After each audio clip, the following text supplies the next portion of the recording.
विकास झाला असेल तर फक्त अब्दुल सत्तार आणि त्याच्या परिवाराचा विकास झालेला आहे। मग हे सिल्लोड आहे की पाकिस्तान?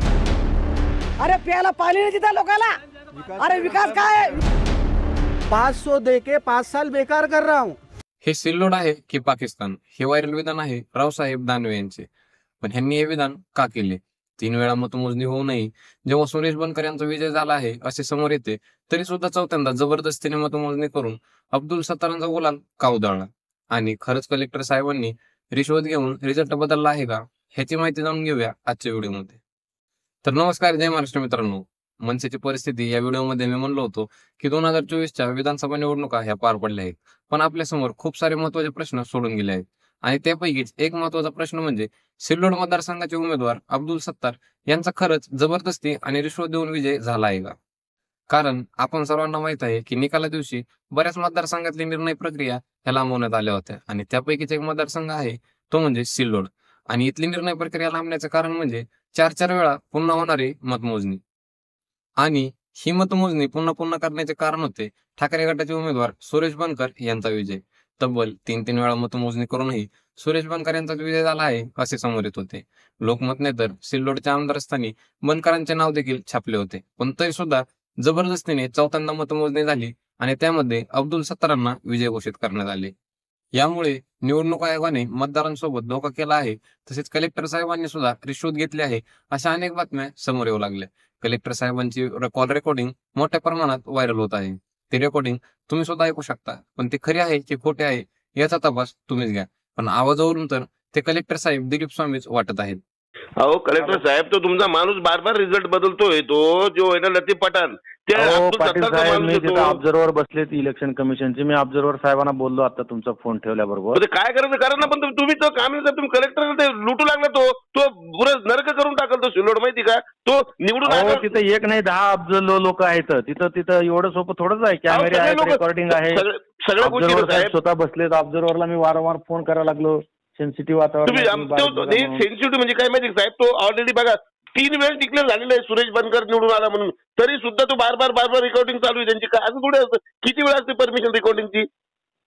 नाही, सुरेश बनकर निवडून आले म्हणून जर डिक्लेअर केला असेल त्याने, तर मग आम्ही सर्टिफिकेट द्यायला लावतो त्याला। डिक्लेअर मला 2 वेळेस ते 3 वेळेस झालं, ते लतीफ पठाण ते पूर्ण त्याच्या हाताखालचे। तुम्ही काही बघा साहेब, आपल्याला काही चुकीचं नाही, पण सुरेश बनकर 3 वेळेस निवडून आलाय। मी संभाजीनगर IB गुलमटे राहतो, पण सगळ्या गोष्टी माहिती पडतात, सगळं नेटवर्क तिकडे लागलेलं माझं। आणि ते खोटं बोलतोय, तो दादागिरी करतो त्या लतीफ पठाण, तर पुरा त्याचाच माणूस साहेब किती वर्षापासून।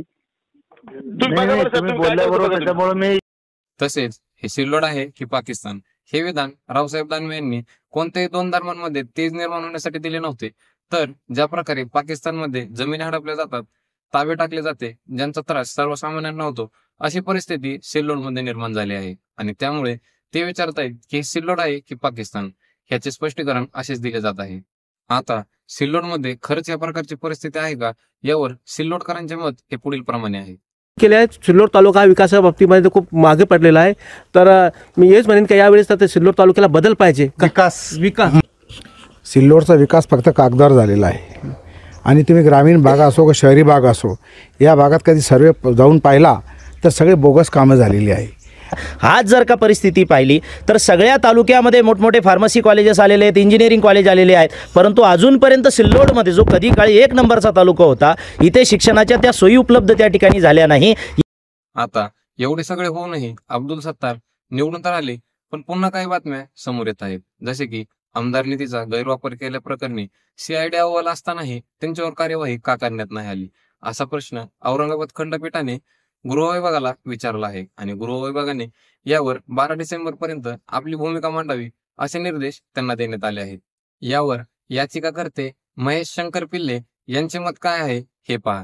मान्य उच्च न्यायालयात अवमान याचिका दाखल केली होती, त्यानुसार आमची अवमान याचिका न्यायालयाने दखल त्याची घेतली।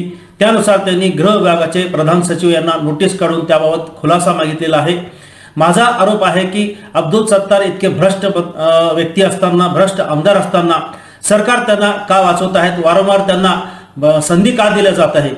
अशा भ्रष्ट व्यक्तीला आता येत्या मंत्रिमंडळामध्ये कोणतेही स्थान देण्यात येऊ नये, तसेच त्यांना कोणतेही मंत्रिपद देण्यात येऊ नये। आता 2024च्या विधानसभा निवडणुका तर पार पडल्या आहेत, पण तरी सुद्धा येणाऱ्या निवडणुकांमध्ये माझ्या जनतेकडून, मतदारांकडून एकच अपेक्षा राहील की त्यांनी 1000 आणि 500 रुपयांमध्ये या नेत्यांच्या मागे मागे फिरण्यापेक्षा देशाच्या विकासाचा विचार करावा, तसेच देशात वाढत्या गरिबीचा विचार करावा आणि बेरोजगारीचा सुद्धा विचार करावा. देशात वाढते प्रायव्हेटायझेशन, खराब असलेले हॉस्पिटल्स आणि गव्हर्नमेंट स्कूल्सची खराब हालत याकडे पाहून जर जनतेने मतदान केले तर नक्कीच देशाचा विकास होईल असे मला वाटते.